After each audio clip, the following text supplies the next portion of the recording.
You are staring at a piece of code written 8 years ago by someone who left the company during the first round of Series B funding. It's a 5,000 line class that handles everything from user authentication to PDF generation. You know it needs to change. The performance is degrading, the tech debt is accruing interest, and every new feature feels like building a skyscraper on a swamp. But there's a fear, a deep technical dread that touching it will trigger a cascade of failures in systems you didn't even know existed. This is the brownfield reality. We are told that AI agents are the silver bullet for this problem. Just point an LLM at the repo and tell it to modernize. But here is the tension: if you treat the AI as a magic wand, you aren't refactoring, you're just gambling with higher velocity debt. Today, we look at how to orchestrate AI agents as surgical tools rather than blunt instruments. Common intuition says that the more context you give an AI, the better it performs. We feed it the entire code base, the documentation, and the Jira history. But this is where the intuition fails. In a legacy system, the context is often contradictory. You have deprecated APIs still in use, temporary fixes that became permanent in 2019, and naming conventions that have shifted 3 times. When an AI agent processes this noise, it doesn't just get confused, it gets confidently wrong. It starts hallucinating connections between modules that were meant to be decoupled. This is context collapse. The agent attempts to refactor a service, but inadvertently uses a stale pattern it found in a different file to fix a brownfield system. We cannot simply provide context, we have to prune it. We need to define boundaries that the agent is not allowed to cross, forcing it to respect the architectural constraints we set, even when the surrounding code suggests otherwise.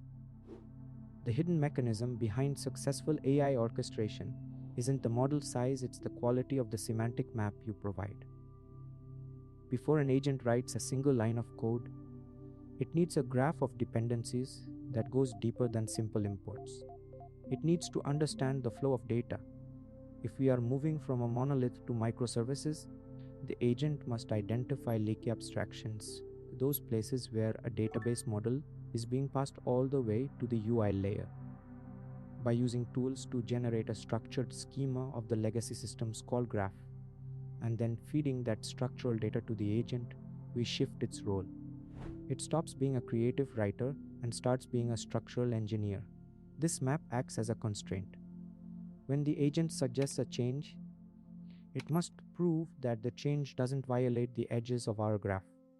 We are moving from "tell me how to fix this" to "here is the map, show me the most isolated path for extraction." To maintain system integrity, we use the agentic sandwich.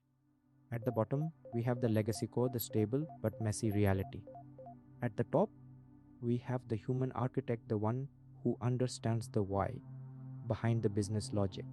The AI agent lives in the middle, but it's never allowed to act alone. We orchestrate this by breaking the refactor into 3 distinct phases: observation, proposal, and verification. In the observation phase, the agent identifies patterns and smells. In the proposal phase, it generates 3 different strategies for the refactor, each with a different trade-off like latency vs readability. The human architect selects the strategy. Only then does the agent enter the execution phase. This prevents the black box migration where a system is refactored, but the engineering team no longer understands how the new code works. You are using the agent to do the heavy lifting of syntax and boilerplate, while you retain the high-level decision making. The real-world consequence of a failed refactor isn't just a bug, it's a loss of trust from the business. This is why AI-driven refactoring must be paired with shadow deployment. When the agent generates a new version of a legacy function, we don't replace the old one, we run them in parallel. We feed the same input to both the old reliable code and the AI refactored code. We compare the outputs. If they diverge by even a single byte, the AI's work is rejected and the context is updated with the failure log. This creates a feedback loop that trains the agent on the specific edge cases of your business logic cases that aren't in any textbook or public dataset. This shadowing phase is the ultimate safety net. It allows us to iterate rapidly, failing safely in production like environments without ever impacting a single real user. It turns the terrifying Big Bang migration into a series of quiet, verified successes.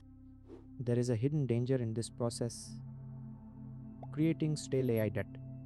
This happens when you let an agent refactor code using libraries or patterns that are currently trendy but will be deprecated in 18 months.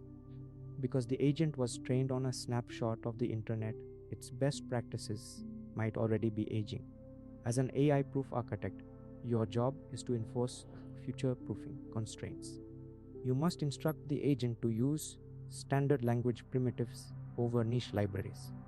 You must demand that it writes tests that are more descriptive than the code itself. If the agent generates a complex regex or a dense functional pipe, you force it to decompose that logic into something a junior developer can understand at 3 am. The goal of orchestration isn't just to make the code better for the machine, it's to make it more maintainable for the humans who will inevitably have to fix it when the AI is gone. Refactoring legacy systems has always been the janitorial work of software engineering, the slow, thankless task of cleaning up someone else's mess. But with AI orchestration, this role transforms. You are no longer the one scrubbing the floors, you are the site manager directing a fleet of specialized robots. The value you bring isn't in your ability to remember the syntax of a 2014 framework, it's in your ability to define the boundaries, verify the outcomes, and maintain the architectural vision. Brownfield orchestration is about leverage. It's about taking the most brittle parts of your infrastructure and systematically hardening them. Don't let the AI drive the car, use it to build a better engine. By focusing on context pruning, semantic mapping, and shadow verification, you ensure that your system evolves without losing its soul. The monolith is no longer a swamp, it's the foundation for what comes next.